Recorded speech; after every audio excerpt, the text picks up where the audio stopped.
Hello students, आज हम लोग पढ़ने जा रहे हैं कि डाटा स्ट्रक्चर क्या होता है। जैसे कि यहाँ आप लोग देख रहे होंगे कि storing and organising the data in memory location.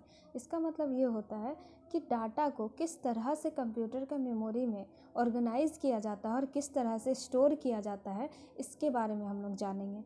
ठीक है, तो यदि आप लोगों को डाटा स्ट्रक्चर के बारे में सिंपल से एक लाइन कहना होगा तो आप लोग ये कह सकते हैं कि storing and organising the data in memory location. मतलब स्टोर करना, ऑर्गेनाइज करने का मतलब होता है सजाना। दस data in memory location, computer की मेमोरी में किस तरह से हम लोग स्टोर करते हैं डेटा को और किस तरह से ये ऑर्गेनाइज किया जा करता है कंप्यूटर का मेमोरी, इसके बारे में हम लोग पढ़ेंगे। डाटा स्ट्रक्चर किस लिए स्टडी किया जाता है, क्या क्या इसका टाइप्स है, इसको हम लोग और डिटेल से जानेंगे। जैसे कि यहाँ पे आप लोगों को दिखने डीएस मतलब data structure. Data structure deals with the study of. Data structure जो है वो डील करता है, पहला तो ये है कि कैसे डेटा को ऑर्गेनाइज करके रखेगा मेमोरी में। जिस तरह से हम लोग घर में जिस प्रकार से सामान को यदि हम लोग सजा के रखते हैं तो हम लोग कम जगह में हम लोग ज़्यादा सामान को रख सकते हैं। तो इससे हम लोगों को बहुत ज़्यादा फ़ायदा होता है, हम लोग ज़्यादा सामान घर में रख सकते हैं। यदि हम लोग बिना सजाए जैसे तैसे रखते हैं तो फिर घर जाम लगेगा और फिर वो अच्छा भी नहीं लगेगा। तो बिल्कुल उसी तरह से how the data is organised in memory, कैसे डेटा जो है वो ऑर्गेनाइज किया जाता है मेमोरी में। पहला लाइन तो यही हो गया जो कि डेफिनेशन से आप लिख सकते हैं। जैसे क्वेश्चन आपको आ सकता है कि डीएस मतलब डाटा स्ट्रक्चर के का स्टडी हम लोग क्यों करते हैं, तो यही 2-3 पॉइंट आप बता सकते हैं। तो दूसरा पॉइंट क्या है, how effectively the data can be retrieve and manipulated. Manipulated का मतलब होता है हेर फेर और रिट्रीव का मतलब होता है निकालना। हम लोग कितना इफ़ेक्टिव वे में डेटा को निकाल सकते हैं या फिर डेटा के साथ हेर फेर कर सकते हैं, है ना। और तीसरा पॉइंट जो है possible way in which different data items are logically related. और कितना तरह का पॉसिबल वे है, किस प्रकार का रास्ता है जिसमें कि हम लोग अलग अलग तरीके से डेटा आइटम को किस प्रकार से लॉजिकली रिलेटेड कर सकते हैं।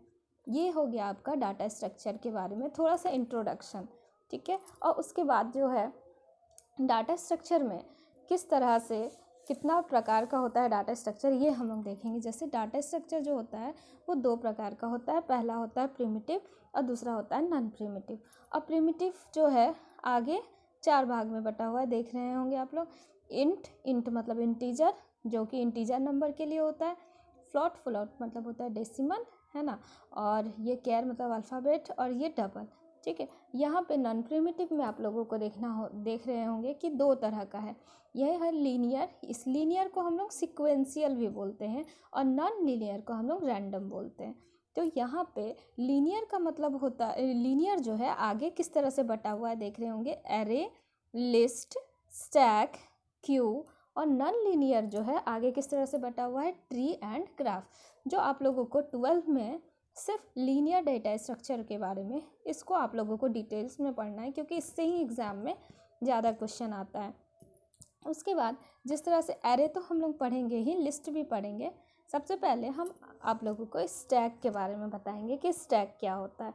ठीक है, तो स्टैक का जो ये डेफिनेशन आप लोग देख रहे होंगे स्क्रीन पर, स्टैक के बारे में हम जो नोट्स लिखे हैं इसमें लिखा हुआ है कि अ stack is an ordered collection of homogeneous data elements. यहाँ पे आप लोगों को एक होमोजेनियस वर्ड दिखाई दे रहा होगा जिसका मतलब ये होता है कि सिमिलर टाइप का डेटा एलिमेंट। मतलब यदि इंटीजर टाइप का डेटा हम स्टोर कर रहे हैं तो इंटीजर ही होना चाहिए, यदि हम फ्लॉट टाइप का डेटा स्टोर कर रहे हैं तो वो फ्लॉट ही होना चाहिए, है ना। मतलब यदि अल्फ़ाबेट को स्टैक में हम स्टोर कर रहे हैं तो अल्फ़ाबेट ही होना चाहिए। फॉर एग्ज़ाम्पल जैसे आप लोग देख सकते हैं ये है स्टैक। ठीक है, ये है स्टैक। अब हम लोग यहाँ पे इस तरह से ये जगह जैसे मान लेते हैं यदि हम यहाँ पे 1 स्टोर किए हैं तो यहाँ पे हम ए स्टोर नहीं कर सकते हैं, ये रॉन्ग है। लेकिन यदि हम यहाँ पे इस तरह से किए हैं और ये यदि हम यहाँ 1 स्टोर किए हैं या 4 स्टोर किए हैं, 3 स्टोर किए हैं तो ये राइट है। मतलब सेम टाइप का सिमिलर टाइप डेटा टाइप होना चाहिए। ये सब का डेटा टाइप जो है वो है इंटीजर, इसलिए ये करेक्ट है। और यहाँ पे एक डेटा टाइप हो गया जो ये है इंटीजर, लेकिन दूसरा जो है वो अल्फ़ाबेट है। कैर है, कैरेक्टर है, वैल्यू है, इसलिए इस तरह का डेटा टाइप का एलिमेंट जो है स्टोर स्टैक में नहीं किया जा सकता है। और साथ ही साथ यहाँ पे आप लोगों को दिखाई दे रहा होगा स्टैक का जो भी एलिमेंट होता है उसका इंडेक्स पोजीशन से जाना जाता है। जैसे इस स्टैक जैसे एरे का 0 पोजीशन में 1 स्टोर हुआ है, एरे का 1 पोजीशन में 4 स्टोर हुआ और एरे का 2 पोजीशन में 3 स्टोर हुआ। मतलब इसका जो साइज है यानी मैक्सिमम साइज जो है वो है 3। क्यों? क्योंकि यहाँ पे 3 एलिमेंट को स्टोर हम कर सकते हैं।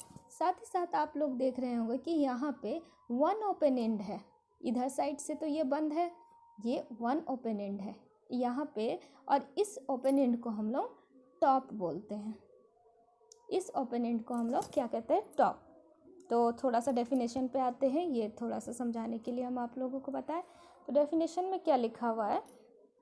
ए stack is an ordered collection. Ordered बोलने का मतलब क्या होता है? लाइन से, सब देखिए ऑर्डर में है। जैसे यदि हम 1 को यहाँ स्टोर कर दिए, 4 को इधर स्टोर कर दिए, 3 को इधर, तो ये ऑर्डर्ड कलेक्शन नहीं बोला जाएगा। लेकिन ऑर्डर्ड कलेक्शन का मतलब होता है लगातार एक के बाद एक, एक के बाद एक।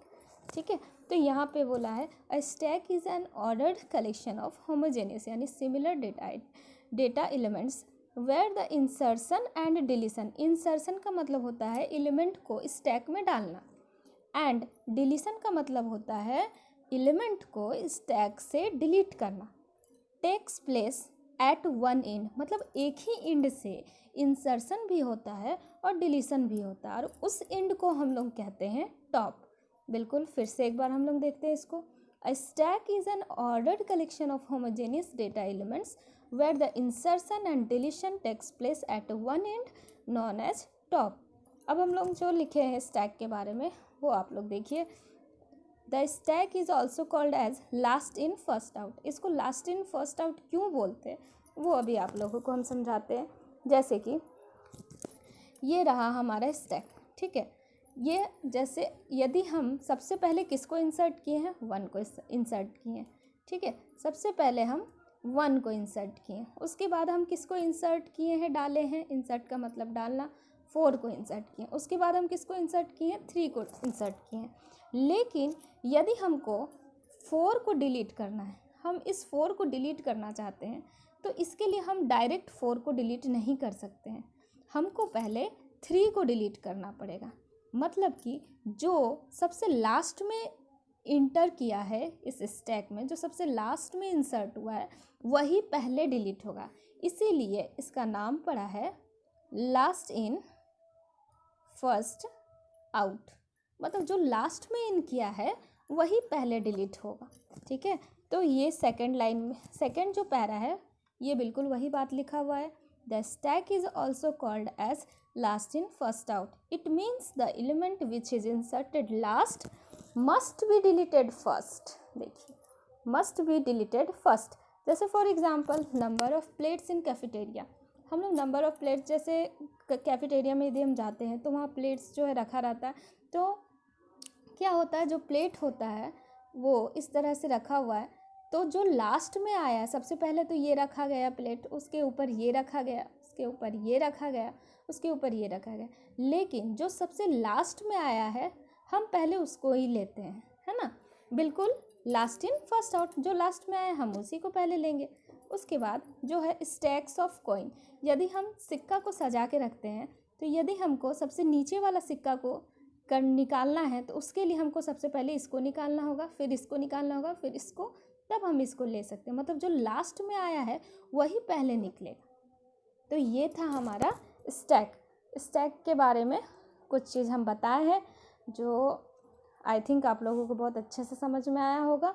और आप लोगों को कुछ ना समझ में आए तो एक बार वीडियो को फिर से पीछे से एक बार देख लीजिएगा।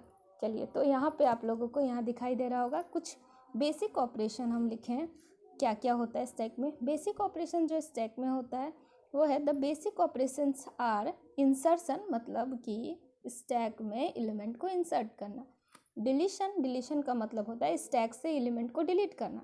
डिस्प्ले, डिस्प्ले मतलब इस एलिमेंट्स को हमको दिखाना है। तो यहाँ पे कुछ हम पुश के बारे में लिखे हैं। तो पुश का मतलब यही होता है कि inserting and adding element into stack. जब हम एलिमेंट को स्टैक में डालते हैं तो उसको हम लोग पुश ऑपरेशन बोलते हैं, ठीक है। और जब पॉप का मतलब होता है जब हम स्टैक से एलिमेंट को डिलीट करते हैं ना, तो उसको हम लोग क्या कहते हैं, पॉप। जैसे डिलीशन और removing element from the stack is known as pop, है ना। और कुछ हम और भी एक लाइन जोड़े हुए हैं जो आप लोग देख सकते हैं। Inserting and adding element into stack is known as push. It place an object on the top of the stack. क्यों टॉप ऑफ द स्टैक? जब भी हम कुछ भी डालेंगे, जैसे कि ये देखिए, अभी ये मेरा स्टैक खाली है, ठीक है। हम इसमें 1 को इंसर्ट करना, फिर 2 को, फिर 3 को। सबसे पहले हम 1 को इंसर्ट किए तो ये टॉप कहलाया, ठीक है। उसके बाद क्योंकि टॉप इससे पहले तो कुछ नहीं है, कोई एलिमेंट नहीं है, यही हमारा टॉप पोजीशन पे है। फिर 2 को इंसर्ट करेंगे, फिर ये अब टॉप में कौन आ गया है, 2 आ गया है। फिर 3 को इंसर्ट करेंगे तो अब टॉप में कौन आ चुका है, 3। मतलब टॉप से ही हमको इंसर्ट भी करना है और टॉप से ही हमको डिलीट भी करना है। यदि ये तो हो गया इंसर्ट का बात। यदि हम डिलीट करना रहता तो सबसे पहले हम टॉप से ही डिलीट करते। टॉप में कौन है, 3 है। अब तो टॉप का वैल्यू 3 हो चुका है, टॉप में कौन है, 3 है, तो सबसे पहले 3 डिलीट होता। उसके बाद फिर टॉप ये डिलीट हो जाता तो टॉप का वैल्यू 2 हो जाता है, फिर 2 डिलीट होगा। फिर अब ये भी डिलीट हो गया तो अब टॉप का वैल्यू 1 हो गया, तो ये भी डिलीट हो जाएगा, ठीक है। तो यहाँ पे देख रहे होंगे ज़्यादातर आप लोगों को एल्गोरिदम जो आता है पुश और पॉप का ऑपरेशन का एल्गोरिदम आता है, जो हम लोग नेक्स्ट वीडियो में अच्छे से डिटेल में पढ़ेंगे। तो अभी आप लोगों को सिर्फ पुश और पॉप के बारे में बताते हैं। जैसे inserting and adding an element into stack is known as push. It place an object on the top of the stack. मतलब कि जो भी ऑब्जेक्ट या जो भी एलिमेंट है उसको हमको स्टैक का टॉप में हमको डालना होता है, ठीक है। और पॉप जो है, पॉप के बारे में क्या है, डिलीशन और removing element from the stack. मतलब डिलीट करना और रिमूव करना स्टैक में से एलिमेंट को, यही कहलाता है pop. It removes an object from the top of the stack. मतलब ये जो है डिलीट करता है ऑब्जेक्ट यानी कि एलिमेंट को, कहाँ से डिलीट करता है, top of the stack, stack का टॉप से डिलीट करता है। अब यहाँ पे आप लोगों को 2 चीज़ दिखाई दे रहा होगा। जैसे इज एम्प्टी क्या होता है, इज एम्प्टी का मतलब होता है रिपोर्ट करना कि क्या स्टैक खाली है या नहीं है। Reports whether the stack is empty और नॉट। यदि खाली रहता है और फिर भी हम एलिमेंट को निकालेंगे तो हमको अंडर फ्लो का मैसेज देगा। स्टैक अब खाली हो चुका है क्योंकि अभी हम सारा चीज़ डिलीट कर चुके हैं, तो अब हमारा स्टैक यहाँ पे क्या है, इस तरह से, क्योंकि हम तो डिलीट कर चुके हैं। तो ये जो है यदि हम इसमें से कोई एलिमेंट को निकालना चाहेंगे तो एलिमेंट तो है ही नहीं, तो हम लोगों को अंडर फ्लो का मैसेज आएगा, ठीक है। अब ओवरफ्लो क्या होता है, अंडर फ्लो एक हो गया, एक होता है overflow. Is full is known as overflow, ठीक है। ये रिपोर्ट क्या करते हैं, देखिए, reports whether the stack exist limited और नॉट। मतलब कि क्या स्टैक में लिमिट है या नहीं है। जैसे इस यहाँ पे आप लोगों को इसका मैक्सिमम साइज़ 3 है, मतलब इसमें सिर्फ 3 ही एलिमेंट को हम स्टोर कर सकते हैं। इसके आगे या जैसे 1 है, 4 है, 3 है, इसके आगे यदि हम 5 को स्टोर करना चाहेंगे तो ये लिमिट क्रॉस कर गया। मतलब यहाँ पे सिर्फ 3 ही एलिमेंट को हम स्टोर कर सकते थे, इसीलिए ये जो है ओवरफ्लो का कंडीशन हमको शो करेगा। क्योंकि जब 3 जगह है, सिर्फ 3 ही स्पेस है, तो हम सिर्फ 3 एलिमेंट को ही स्टोर करेंगे। जो पांचवा, ये जो 5 है, इसको यदि हम स्टोर करेंगे तो हमको ओवरफ्लो का मैसेज आएगा। तो आई होप आप लोगों को ये सारा चीज़ जो आज हम स्टैक के बारे में बताए हैं वो आप लोगों को समझ में आएगा। यदि कोई डाउट हो तो आप लोग हमको कमेंट में पूछ सकते हैं और हम कोशिश करेंगे कि आप लोगों का सारा डाउट हम क्लियर कर सकें।